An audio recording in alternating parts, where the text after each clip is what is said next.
Hello, everybody. Jeff Mason and Alex Dietrich with SimpleBiz360 podcast coming to you, episode 55. We are so excited today because you always hear me say, we got Alex on the boards over here. Well, Alex is off the boards today and he's right across from me and we got a great episode. So I just would love for Alex to give a little intro on himself and then it'll bounce back to me and we'll get this baby rolling. Yeah, so my name is Alex Dietrich. I am the COO of Vi Media and I'm also the CEO of StLouisPodcast.com. Born and raised in St. Louis. I guess I'll do the stereotypical St. Louisan thing. I graduated from Eureka High School in 2013. But yeah, no, that's pretty much sums it up. Very cool. And you grew up in Eureka all your life? So technically Wildwood, Okay. like West County, Okay. But I graduated from Eureka, yeah. Okay, great. Well, we're going to have some fun today, folks. And just, again, we want to encourage you, like we always do at the beginning of every show, to subscribe to our YouTube podcast. If you look at the screen on your bottom right, you'll see a little icon there. You can hover over that, subscribe there. We've got about 3 or 4 other places on the YouTube site as well. Over on my website at SimpleBiz360.com, you can subscribe there. And then we're on about 24, 25 listening channels now. So we've been picked up recently by Amazon Music, which just went into the podcast venue, which is pretty exciting. Yep. And we're on, all the standbys that you go to, Apple, iHeart, Pandora, Spotify, Stitcher. So, we're really excited. It's our 55th episode, and I'm just delighted to have you here, honestly, because, and if you haven't met Alex before, I think he was on in some pictures, but he was the arm you saw grab some ice cream in episode 50, if you remember that. So it's so nice to have him here and out from the boards, and he's really got a great story, and I love bringing creative people on to the podcast because really so many of us out there in the entrepreneurial, mompreneur, solopreneur world, even small business, we all start small. We all start with that entrepreneurial seed that gets germinated. And there's so much creativity involved in that. And, you live creativity day in and day out. So it's really going to be fun to have you inject some of your thoughts and experiences and ideas here. And, it's really exciting. But if you thought that, this guy is just, your run-of-the-mill CEO of a podcast company or COO of a marketing company, you're wrong. In fact, I'd love it if Alex could hold this up. I just was voted one of the best bosses in St. Louis by St. Louis Business Monthly magazine, which is a real honor to Alex. His coworkers love working for him. He does a nice job. And I tell you, for someone who's been on, been on this side of the table for 55 episodes and all the work that goes into it, you work so hard. You work so diligently. You've taken this baby and, nurtured it and made it really, part of your own too. Yeah. And it's really, it's so special to have that. So, tell us this is a great award. I mean, you're young. Yeah. To win this award at this age, what's the significance of this to you? I mean. Yeah, no, I mean, it's, I guess the kind of one of my first accomplishments in terms of, I guess a physical award to kind of cite back to. But yeah, I think it's a huge milestone for me because, I've kind of just kept my head down definitely the last couple of years and kind of just been grinding on what I've been building at these places, Vi Media and St. Louis Podcast. So, and how much of that award baked in there is dealing with other people? I mean, is that a big part of what you do? Yeah, no, big time for sure. I mean, I feel like I kind of pride myself on the way I interact with my coworkers and just the friendships I build everywhere. So. Well, and just yesterday, by the way, folks, I got the permission to call him Dietz. So we're going to, and my wife's always like, hey, you're going to butcher, you don't call, his name's Matthew, don't call him Matty. Well, I always do it. So I'm like, Dietz? Are you kidding me? I got a nickname, so we're Dietz now. So, but it's an endearing term. And I figured, there's quite a bit of interaction in the creative community with other people. And for you to get this award, you obviously have to be very adaptable to other people and work well with them, which is awesome. Yeah. When you got that, because whenever you get your first award, is that your first one? Yeah, pretty much. Yeah. What's the feeling inside? No, I mean, I felt great. I was actually surprised to kind of get hit in the inbox with it, and then I kind of told everybody, friends, family, let them know, and it was got to do the whole thing with the photo shoot and get to write an article there and have it in the magazine. It was it was special. That's awesome. So how many hours a day do you think you actually put into working for these two companies? Probably too many, but I mean. I guess I can't put a number on it, but I definitely am always usually working after hours on most of these things. So, well, I know that when we interact a lot, it's my wife will be saying, "Who's that?" At 10:45, it says, "Oh, it's Alex," Yeah. So, I know you're working late, and I know we exchange a lot of late night emails and text messages. So I appreciate that for sure. So kind of explaining to the audience, we always say, hey, we're streaming from stlewispodcast.com at the home of iMedia in Chesterfield, Missouri. So explain for the audience what the breakdown is between those two entities, if you could. Yeah, so Media has been around here since 2016, while StLouisPodcast.com started about a year ago. And we had a studio in Manchester, but since have moved it into Media. But we're actually now actively looking for a new location. But yeah, that's just kind of how they have kind of interacted, I guess. Just being in the same building for the most part. But we also, I built this studio, and I kept it in mind that, Media does video, does photography. So I kind of built this thing out for Media to use, and I figured I'd just, take it a step further and, have the podcast studio in here. So in the St. Louis area, for people who don't know, Media, are they more a marketing company in the digital space? Or yeah. Okay. Digital marketing agency for sure. So that's really where you specialize. So anybody really looking at some social media solutions and that whole digitization. Yeah. So web design, graphic design, paid social media advertising, SEO, everything. Okay. So how does a St. Louis podcast company come about? Does it come about because you have a passion for recording and electronics, or how did you guys? So kind of how it came about was actually Garrett Atkins and Keith Collins kind of came up with this idea and approached me about it, because at the time I actually started as a photo video head of here at Media, so I had some knowledge of video and things like that. So they kind of approached me about the video, and then I actually brought in my brother Justin, who actually is an audio professional. He went to Webster University for audio production, and then I kind of worked with him to build this studio out, and then we kind of just went from there. So you're virtually a year and 4 months old, St. Louis Podcast. Yeah. So one of the very cool hallmarks is that I believe, correct me if I'm wrong, but I'm the first podcast customer for you guys. First one. Yeah, so that's going to be exciting, and we've got a 5-year plan with it, and we're going to see what happens after that. But we're having a lot of fun, really coming into our own, feeling excited about the big windshield, which we talked about in episode 51, and you're certainly leading the way for me, and thank you. And it's just very, very exciting. So you and everyone here are very creative minded. Were you always like that, even as a kid? Yeah, when I was little, I was very into art and like drawing. I think growing up, I wanted to be actually an architect. That was the first memory I have of kind of what I wanted to be, and I loved just drawing buildings. And then took every art class that I ever could in middle school, high school, and then in college. So I actually went to school. I went to Webster University for video game design and animation. But then I also took some electives. Pretty much, like I said, I always try to take a little bit of everything.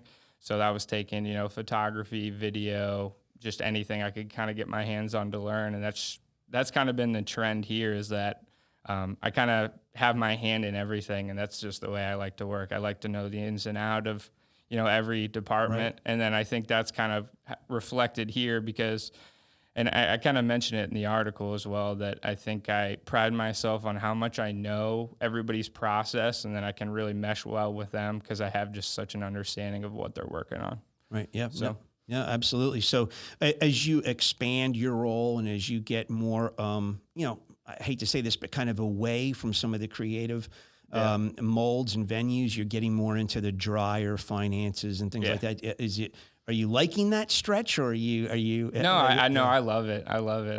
I always just love I love learning new things. So, I'm enjoying it a lot. So you just like soaking up process, whatever you can pick up and learn. Well, that's how, you got a long career ahead of you. That's how, people build really well-balanced and strong, professional careers, is to do just what you're doing is, I used to, when I was a director of sales training and recruiting, we had a small little company, about $5.5 million in sales, and we were looking to double the company. So we went to the colleges and we hired entry level college students that were just graduating. And one of the things I always told them was, you can go and work for some of the larger companies out there, the Procter and Gamble's and the J&J's and the Scott Paper, and you can get positions there, and you'll get into a low level role in marketing. But you come to a small company like us.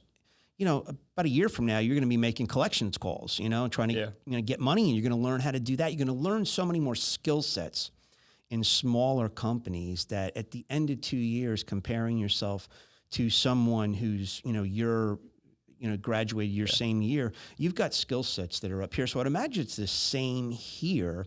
You're tapping into so many different elements of business. Yeah, no, for sure. It's just I thought about that actually recently, just kind of thinking, I don't know, I guess, what it would be like for me to be, or how it'd be different, like going into something like that as opposed to here. And I just think, the amount of knowledge that I've accumulated, just kind of taking the reins on all these different things. It's, Sure.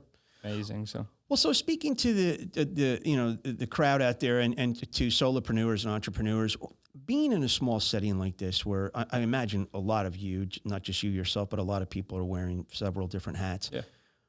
What have you learned about that startup culture that you could share, with other people that are listening? I guess what I've learned, I guess just the kind of people that tend to also join in. There's kind of a trend of everybody here is like-minded. They're that entrepreneur, and most of them even have side gigs on top of that. There's just kind of a general persona that comes through here in this kind of environment. So. What's the culture internally like? At Vi, is it? I notice it's mostly younger folks. Yeah. Right? I'm kind of toasty, when you get into the 60s, but I am. But what's the atmosphere like on a daily basis on an average day? No, it's great. We all, we hang out outside of work. We like to go, laser tagging, which you actually came with us once. We do, laser tagging, once everything kind of starts to open up again. I want to go to some sporting events and things like that. A lot of us are gamers here, so we like to, play games online together and things like that. But no, the culture is, I guess, one of the best perks here for sure. Yeah. So you're in that like-mindedness too, just gels you guys. Yeah. We played laser tag. I remember I was sitting there looking at all the guys, and I'm like, okay, wait a second, hold on. Who here is in their 30s? Like, nobody raised their hand. Who's in their 40s? Nobody. Who's in their 50s? Nobody. Yeah. It was like everybody 20-something and his toasty old 60-year-old. But we had a lot of fun, and it was a lot of fun actually. It's a great place for somebody who's never done that. That's really a blast for sure. So when you look at the gaming part of your life, that fascination with gaming, is it still something that you do? Yeah, no, very much so. So I still have a lot of my connections from school. I actually just met up with one last night. His name is Matt Parker. So we actually, kind of on the tail end of my college days at Webster University, we actually made a game together, him and I. And I think that's also, I'm sure, through all of college, but where I really developed kind of the work ethic that I have and the attention to detail and things like that, with him and I having all these late nights basically building this entire game, just together. And we actually released it and put it on Steam, which is just a video game marketplace on PC. But yeah, no, so. Interesting. So you guys actually created, and what year was this that you came up with this, do you think? That was, sorry, looking back on it here, that was 2017. Wow. Yeah. Wow. So you mentioned attention to detail in the business world, and I speak about it in my book, and it's certainly going to be actually it's on the docket for an upcoming podcast. But it's something that I learned and was taught in the '90s, and it's not everyone's cup of tea. But you mentioned it. Explain, if you could, the relevance to business owners out there. Why is attention to detail so vitally important? Yeah, I mean, that's, I guess that was like, I was going to bring it up as kind of one of my main, topics from your book that I kind of connected with, procedures and attention to detail. But I mean, that's my life here. What I do is just, we call it, the A to Z, we call it a workflow, we call it a step-by-step, but just, without those procedures and things like that, I mean, the smallest things can, go through the cracks that, right. And you got to keep in mind that you got, new hires coming in, and, that's just those things. Not everybody's just going to teach through word of mouth. You just right. you got to nail in every single one of those details the way. And that's why I really like kind of dipping my, my feet into all these different services. 'Cause I like to, build the process if I can and do it. I want everybody to kind of do it the way that, I would do it. Right. So dipping into that question, what you like best from the book. So attention to details and the procedures. So. Yeah. It's and procedures is something, it's kind of an old, really sterile term. It's kind of antiseptic in a way. It's like, I've heard that for so much of my life, but it's really something that so many companies don't do. And, especially in a small company, you might think, well, it's only me. Why do I need procedures? Or it's me and one other person. But it's so vitally important because, I always looked at procedures, and I'll never forget this this little quip I read on Ara Parseghian, and he was a coach back with Notre Dame, a football coach, led Notre Dame to a national title in football way back in, I want to say it was 1907. I mean, it was way back there. But reading one of these books, somebody mentioned there was a news reporter there that was watching Ara Parseghian, and he was watching a practice and watching one of the tackles get down into a three-point position and then back up and down and he had these linemen doing this for 3 hours. And the news reporter, if I remember the story correctly, said something to the effect of, excuse me, Coach, why do you have these players getting up and down like that constantly? And he said, that's so when comes game time, I don't want them to think about that. That's a procedure, in other words. I want them to just have it ingrained in them so that that's natural. They can think about the other things going on, but I don't want them to think about something that's repetitive. And I think it's the same way in business. Procedures really are our way of locking in that consistency, transaction after transaction, customer after customer, and not having to think about it necessarily. There's enough other curveballs to deal with as they come in. So I just, I'm really pleased to hear that and excited to hear that actually, because, and it seems to be a common thread. We've had maybe 3 of our guests, you being the third, saying procedures was important. So while we're on that topic, you've been behind the boards all this. What's your favorite episode? There's a few of them. I think I thought about this one a little bit, and I think I'd have to say, if I can, I'll start at general and kind of hone in on my favorites. But I think for me, I'm looking at it from a perspective of watching you grow as kind of a host, and I think there's some milestone episodes. And actually, I mean, the views can also reflect it. But I think number 7. Speakology was one of my favorite ones, because that was something actually I didn't even know was, the way it was going to happen. What I mean? I think it cracked us both up in the studio. And then I believe number 26, I think that was a really big milestone for you. And then I believe 41, takeaway tonic. I think that also is just the execution and, just all the content and all those things. I think that one went, played really well. But I think looking at, those 3, it kind of really shows your, development as a host for sure. Oh, very cool. My favorite is probably, it's called Speakology and the 10 Little Fix-Its, and it's episode 7. And it's really, I was listening to myself and in that whole framework of wanting to improve and wanting to fix things that I was doing wrong. I kept listening to all the first 6 podcasts, and I really knew, gosh, there's some things here I want to make sure I avoid and I get rid of, and I try to do differently. So it was really an episode where, for the first time I used some lists and some paper and, put it out there. But, it was lighthearted and fun because it said, I'm also poking fun at myself, but these are things I want to improve on. And that's really how we all get better. We see ourselves in the mirror like that sometimes, and have that advantage from a podcasting point of view, and say, these are some things I want to make sure I do different. And, I've fallen into some lazy things after that too, but hey, it's an ongoing process, but I'm feeling, I really want this experience, and you've helped me so much, and you really have. Make it feel like people are just joining in for a cup of coffee and having a good time, and just it's not pretentious. Yeah. It's it's light, but it's got some decent information to take away with you. And if you want to try it. If not, hey, catch us next time. Maybe there's something next time. But that's neat to hear. So yeah, and then I love 41, like you, Takeaway Tonic. It's colorful. It's got some. That was a good one. Yeah, it's got some, and it was fun in the studio to do too. But and then of course this one. So. Well, absolutely this one for sure. So this is now our third. So this is our second studio location, and the third if you include downstairs in my basement, which we call Studio B. But this is the second iteration of St. Louis Podcast Company. And we've just been chatting. I think we're going to try to bring it back here as much as we can. We just love the crispness of the color, the tightness of the sound. And gosh, when I listen to some of these episodes on like Apple Podcasts or something, it sounds so good. It really does. Happy to hear it. You do a nice job. I mean, it really comes in really, really nice. So, your personal life, I picked up kind of through hearing some conversation. You love cooking, is that right?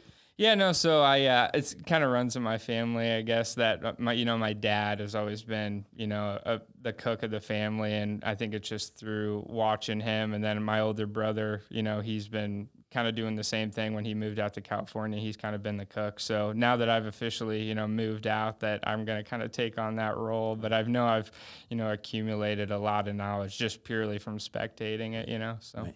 Now, are you also a baker?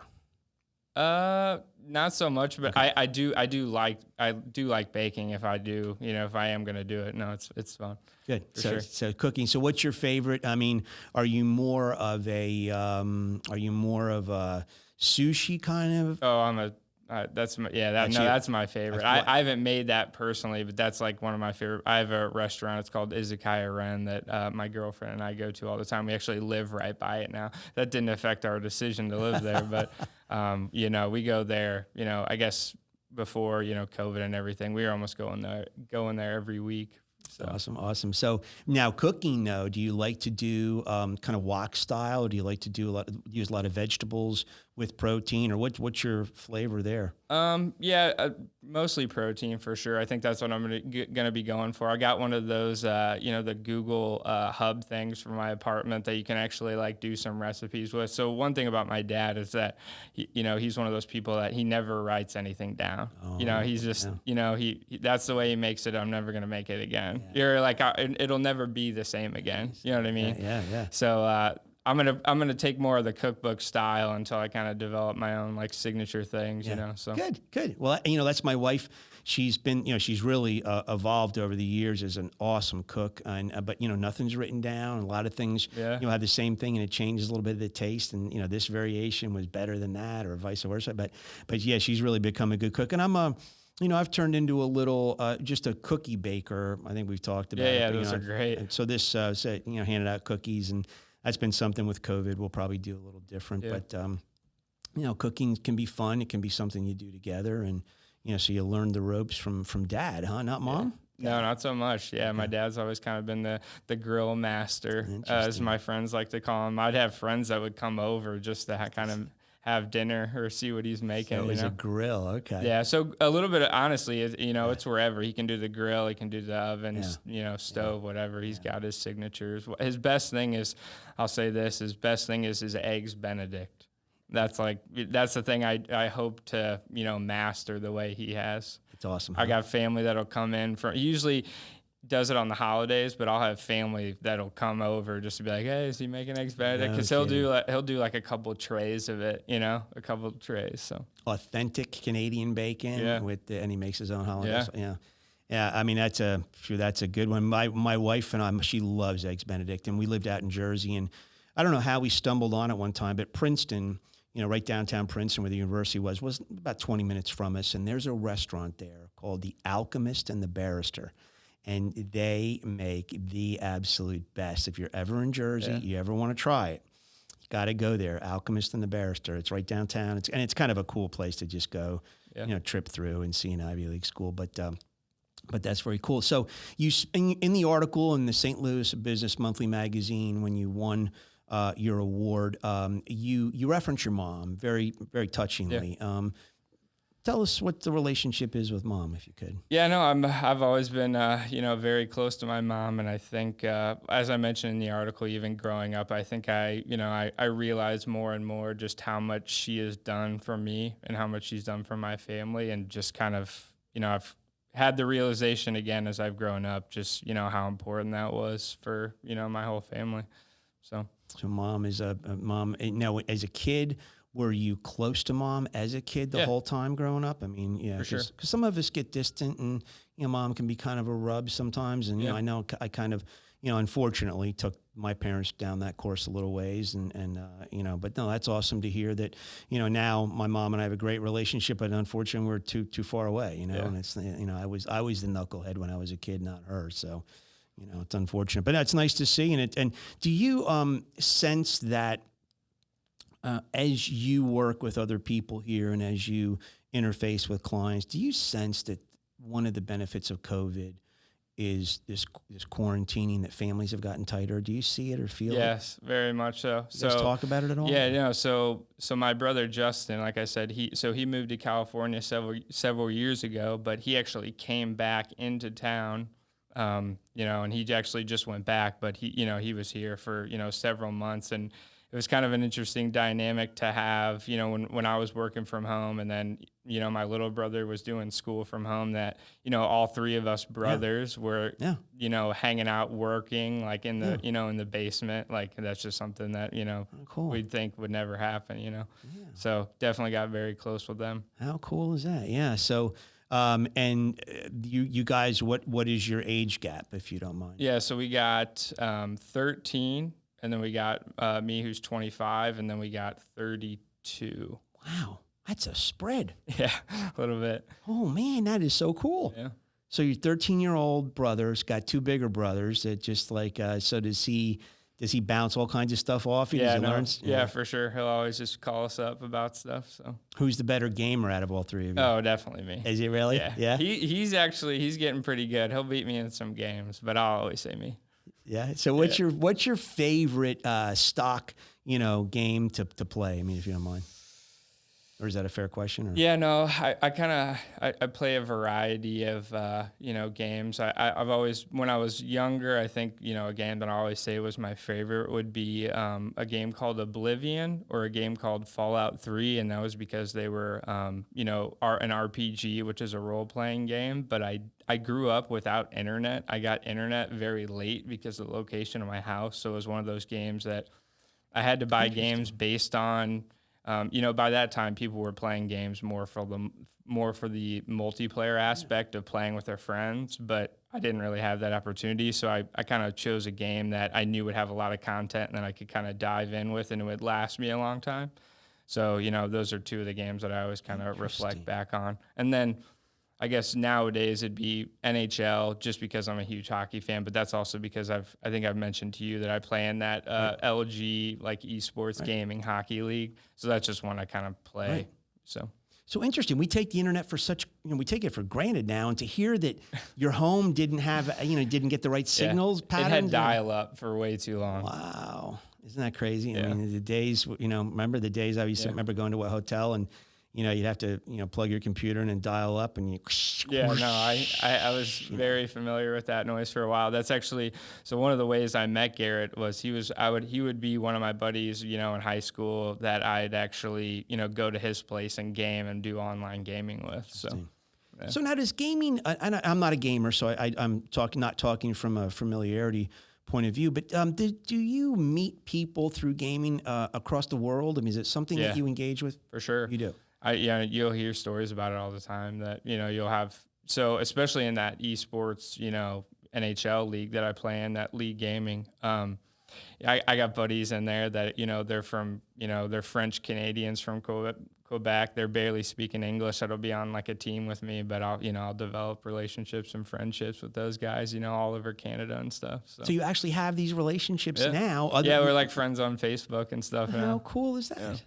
And is that something that is in kind of a part and parcel of being a gamer? Do most gamers end up with those kind of relationships? Yeah, I mean, I guess not always. It kind of depends on. There's some people that kind of stick to themselves, and I actually am for the most part. But it's kind of a unique situation, because I'm on a actual a hockey team, and I play a lot of games with these guys. Right. I'm not one of those people that usually has like an instant connection, and then I'm like, hey, you want to play with me, blah blah blah. But it's when you play a lot of games and stuff like that, it's a little different. So cool. Yeah, I mean, that's just a great byproduct of growing friendships and being able to do that. And that's has that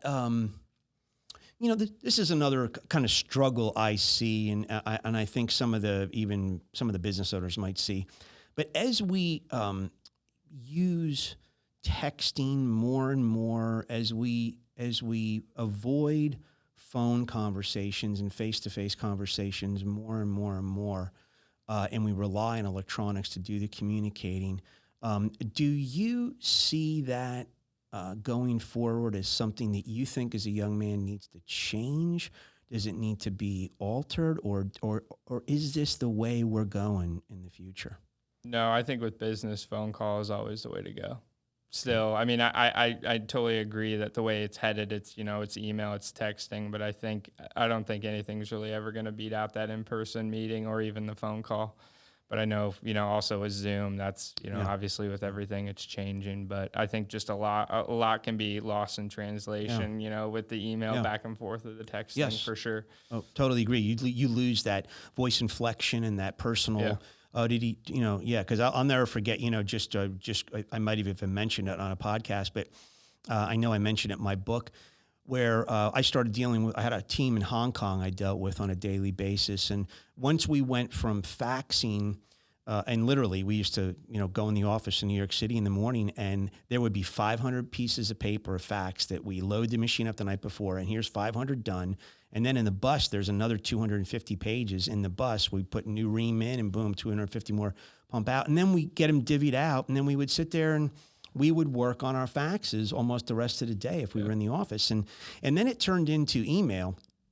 And one of the things as an early emailer guy, I was like, you know what? I can't stand doing the lowercase stuff. I'm just going to hit uppercase.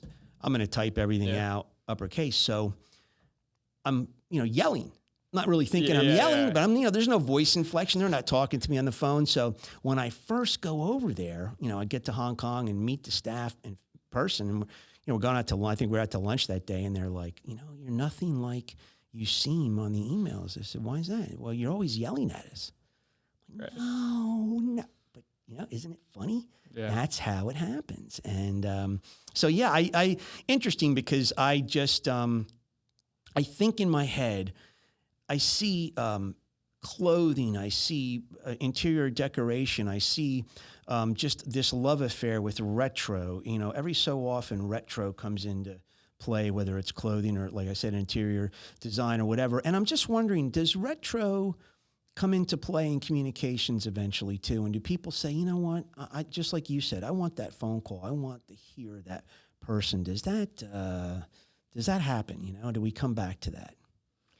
Yeah, I mean, I guess I'm not too sure about that one. I guess I like I said, I mean, even I'm not. What should I say? How should I say this? I guess the most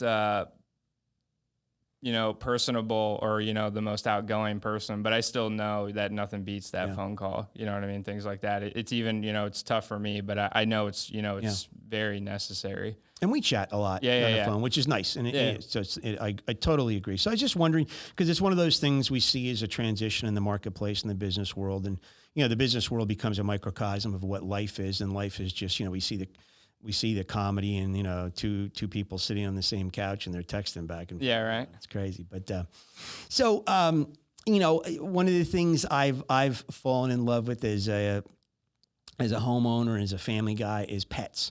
Yep. And I understand you are fond of your pup. Is that correct? Yeah. So my girlfriend, Ashley, she has just a mini Australian Shepherd named Skylar. But no, yeah, she's great. Yeah. So, and now, did you grow up with dogs or cats at home? Yeah, I've always had a dog. So my first dog as a kid was actually a Siberian Husky. Her name was Sasha.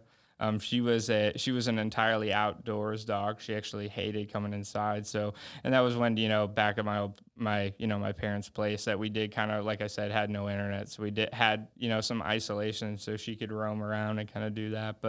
And then after that, I've had, a couple labs, chocolate labs. Chocolate labs. So, yeah. Cool. yeah. Cool. So was Sasha a big dog? I mean, 70 pounds? Yeah, not super big, but no, she was cool. Like I said, I was very young, but that was definitely, looking back on it, one of my favorite dogs, and I'd love to have another one someday. Cool. Sasha, that's a pretty cool name. Yeah, she was awesome. Yeah, that's great. Well, that's we didn't have dogs until, later in my life. And, but now we just love them. And we have at one point had 3 at one time. Yeah. So it's kind of, So, adventure-wise, if you were to just have a week off and money was no problem, what's an adventure like for Alex Dietrich?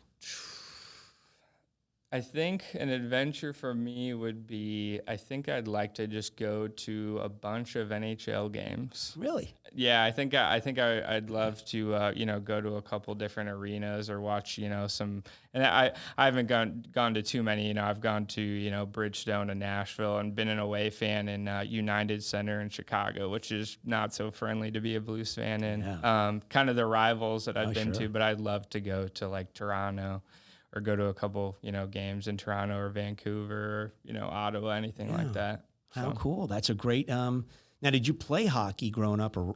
Not so much, no. It's just my family that was there, especially on my mom's side. That's always been, she's had some, her brothers or, diehard fans and players. But even my mom, she's a diehard fan, so that kind of has just been instilled on me, and that's pretty much the only sport I watch these days. So interesting. Yeah. Well, and I got to say, so moving from New Jersey out here and working in Manhattan for 11 years, I have to tell everybody listening, coming out to St. Louis, you realize how wonderful of a sports town this really is, and the terms of endearment you hear ex-players, talk about this community with is just unbelievable. They just have such a love affair, and the baseball players love playing here. And it's such a big hockey town, and you would never know it. Yeah. I mean, I knew it was a St. Louis Cardinal big town, but oh my gosh, it was tremendous. It is a tremendous hockey town, and I think when they won the Cup in some of those celebrations, I think I heard the figure or the stat that somewhere around 63 or 64 ex-NHL Blues players lived in the St. Louis area, stayed here and called it home. Yeah, no, they have a really good just alumni, program. I think that's kind of something that especially the Blues pride themselves on. Even somebody like Martin Brodeur is somebody to look back on that. I mean, he spent his whole career in New Jersey, came here and retired, but actually stuck with us for a little while before, obviously we knew he was going to wind up back in New Jersey, but I think that was really saying something about the alumni here and just the city. So I got a funny story about Martin Brodeur. It's not really Martin Brodeur, it's Mark Messier. Yeah. You remember Messier, right? I think he's still the 3rd top scorer of the league. So anyway, we were at a business meeting out in the Carolinas on the same particular night that the New Jersey Devils won their first Stanley Cup. And we went out to dinner, and then we decided to go to some of the clubs in the area there. And we'd heard that Messier and his brother on the off season, I guess they had a business together or something. They stayed there or whatever. So we're at this. There's about 9 of us out at this club, and it's about 1 o'clock in the morning. And at any rate, us was a couple of New Yorkers in there, which I was, and we, Messier had already won the Stanley Cup with the Rangers and brought that cup back to New York, and so the New York fans just loved him. And I believe he was even, I believe he won the player. He's the best player that year, won the MVP award. At any rate, Messier and his brother and these 2 women come in to the bar, and they sit right next to us. And, we look over, and we knew who it was. And, not everybody did, but myself and the other New Yorker. And you could see over there was trepidation. Like, oh, no, these guys know who we are. Oh, jeez. So, at any rate, we didn't say a word. He could hear us talk, and he knew there was some New York accents going on there. So, about 45 minutes later, we see these 2, a waiter and a waitress come over with these huge trays I'm like, what's going on? They plop 18 drinks down for us. So 2 drinks per person. We're like, we didn't order this. They go, no, the table next to you did. Mr. Messier says, thank you. And so one of my buddies, another guy I work with, got up and went over there and said, thank you so much. You know, what do we deserve this for? Why? He goes, I just appreciate you guys leaving us alone. Yeah.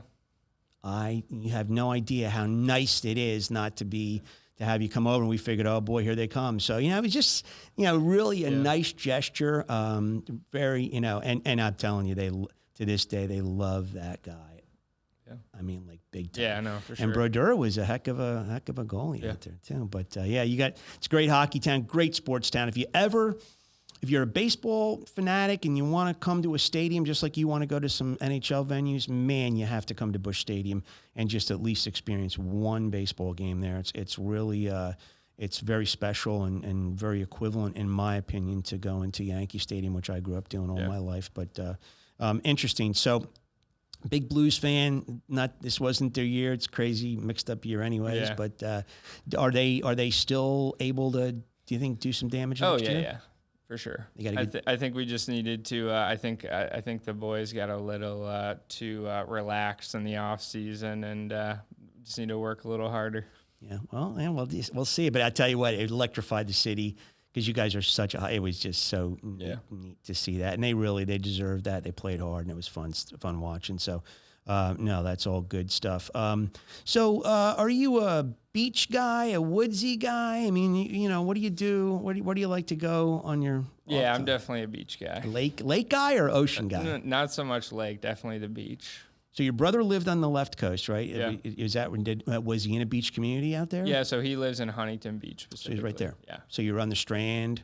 Yeah. Yep. So that's a nice little. Yeah, it's a nice trip. I'll have to go back there soon for sure. Yeah, it definitely is different than I grew up on the East Coast beaches. Yeah, that's once you hit the Strand for the first time and you hit that culture and you know Manhattan Beach and Huntington and it's just it's nothing like. And then my growing up, my family would always go to Florida, and my mom had a cousin that lived around Cocoa Beach. That's where we'd always used to go when I was younger. So it was always kind of like down in Florida going to the beach, but cool. California's fun.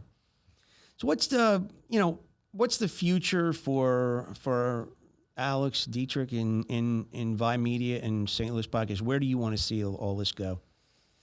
Just keep growing it.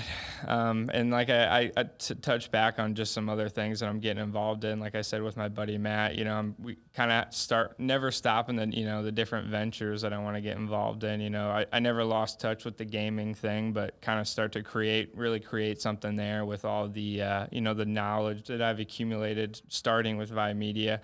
I took, everything I learned and, created St. Louis Podcasts, and, the same can be said about, on down the line that I kind of want to just kind of keep creating things, with my, friends or family that have an idea or something. I just kind of want to help people with these, all these things I'm learning. So you drew as a kid, you're always taking a blank canvas and making something. Is that really still in business? Is that really the essence of it for you? Is creating something, is making something, is taking something it's nothing and making it into something? Yeah, I think it is, especially, something I can, obviously I got a great team here, but something to kind of call my own and, build. Yeah. Good. So I've watched you. I've never told you this before, but I've watched you and I've told my wife this, and I've really admired this about you because we've worked together now for probably about 14, 15 months. And you're always trying to get better behind there. You're always trying to enhance something about the show, sound, color, whatever, situation, framing, and then to hear you say today, which I never knew, that was kind of your attitude, is you just, soak things up and you're a soaker. And so, I think one of the struggles I've seen in trying to project what we're doing is I'm not so certain the marketplace is, I hate to use the word humble, but accepting to change, interested in change. If they are, I don't hear about it as much as I thought I would. Writing a book and doing this, I really thought I'd get more engagement and hear more about. Oh yeah, I soak up everything. I'm always learning. Yeah. Do you think you are, in a class, in a different class than most of the, I shouldn't say that. Or do you feel that you have an aptitude for learning over and above what the average person your age does? Yeah, no, I think I do. Definitely. I think it's just, if there's something I don't know, and I think this has, been said a couple of times, but if there's just something I don't know, I'm going to learn how to do it. I'm going to figure it out for you. So. Well, and I really admire that, because I think that early on in my career, when a mentor got a hold of me and said, do you want to make more money? I said, yes. How much more a month? I said, this much more. And he said, okay, do you have a plan to do it? I said, well, not really. You're just going to work harder. And he says, okay, well, why don't you work one Saturday a month? Try that. Work one Saturday a month, but read 3 books, or read 1 book a month, 12 during the course of a year. Just give yourself a month to do it, and take away a minimum of 3 things from each book. Yeah. And with those 3 things, try them. And if it works, great, apply them. If not, fry them. And I put that in my book. It's a try, apply, and fry mentality. And he just said, you know what? Just think about it. If you pick up 36 new arrows to put in your quiver, and you've now got that much more, those many more skill sets, you're going to make more money, because you're going to have that much more knowledge. But you have to have the appetite to want to improve, and you do. And not everybody does, I don't think. Yeah. And so, is that something that you think people can wake up tomorrow and devote time and energy to, or do you think it's something you just grow up learning? Yeah, I don't know. I've been trying to kind of pinpoint, I guess, where, when this kind of mindset clicked in for me. I think it's, it started when I was, me and my buddy Matt kind of, put our heads down and made this game. But honestly, I think it stemmed from working here. And I think it stemmed from, that startup environment and wearing, a lot of hats. And I think it was just one of those things where, I realized that, I can just, like I said, as long as I take the time, sit down and learn it, there's not really necessarily a limit to, whatever it is. So interesting. What facet do you still find most interesting in your roles right now? Is it? I'm definitely still more of a, a member of the creative team. And like I said, I kind of stay in touch with that through St. Louis podcast quite a bit still now. I think I'm a big fan of, web design. I think web design is somewhere that I really like to work on things, and graphic design, I think, is somewhere that I like to be working. So yeah, certainly. I've toyed around with that on my own on the website design, and yeah, there's so much to it, and it's really it's way deeper than I thought for sure. But that's interesting. So when you look at your life, and I've noticed that surrounding you, and I've seen your Instagram posts and everything, music seems to be an important element to you. Is that right? Big time. What's your favorite genre of music, if you will? There's so many. I'm not too well versed on all the sub-genres now. There's so many different ones, but I've always been, a rock guy for sure. Or I guess you can call it alternative or anything like that. And I've kind of discussed a couple bands with you that I've recommended you listen to. So, but it all kind of stemmed back from my brother, like I said. So my older brother Justin, he was actually in. He's been in several bands since he was younger. He had a high school band with his friends and things like that. And I had the privilege of basically just sharing, his iTunes account with him. And I think that really kind of decided the music I listen to, which I'm very fortunate about, because I'm not the biggest fan of the too much of the mainstream stuff these days. So. Yeah, well, so I heard a little bit of Kurt Cobain one time. We were milling around. I said, "Hey, you like the grunge?" I said, "Oh yeah." I loved this. I loved the sound of Soundgarden, and I loved STP, and I loved. What we heard coming out of the Pacific Northwest. Yeah. And so is that still, was that one of your brother's love affairs with that whole grunge? Yeah. He was, like I said, he kind of, and my dad and, my mom had their influences with some of the older bands. But it's always kind of just been, especially now that me and my brother just kind of bounce back and forth, like, oh man, I found like a new band, check this out, kind of throw the songs at each other. Cool. Cool. So I just got a couple more questions. Yeah. So if you needed to tell somebody, who is your business mentor that you most you hold in the highest regard? Who kind of has shepherded you along the way? That's a tough one. I think I'll kind of come back to my mom. I think she taught me a lot just about hard work and just kind of getting things done that need to get done. And I think Garrett Atkins here, the CEO, I think he's taught me quite a bit about just owning a business. Like I said, I kind of came in as a photo video guy, and I think he showed me the ropes on a lot of things as well. So. Yeah, he was a great interview. I almost wish I would have interviewed him later on down the road when I was a little more comfortable. But yeah, he's got a great story, and you two guys have been friends for quite a while, as I understand. Yeah. I met him in high school. Yeah. Interesting. So we end, every show we do what we call a Lost in the Shuffle track, and so my desire is to continue to advance kind of rock and roll, and I call it a Lost in the Shuffle because I dip back into my genre and of music that I love, and pick something that maybe wasn't always a top hit. You didn't hear it on mainstream radio. I kind of like that.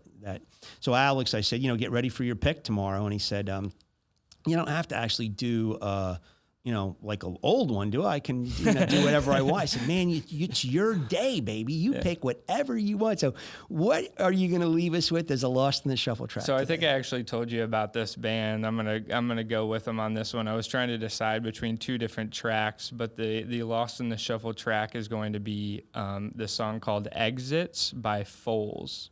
Foals. Yeah. Nice. And what is it? Techno rock? What are we? Yeah, so it's kind of like an indie rock. They're a band from I believe Oxford. Well, they're from the UK, so from England. But I think I showed you the album or one of their albums. Yep. But yeah, no, it's a great song. It's a great album. The last couple albums they put out. So cool. Yeah. Cool. I'm gonna definitely have to get a hold of it. And I like to try something new. And cool. So now we have something different and new. Exits by Foals. Yeah. Right? How do you spell Foals? Foals. Okay. Very cool. Very cool.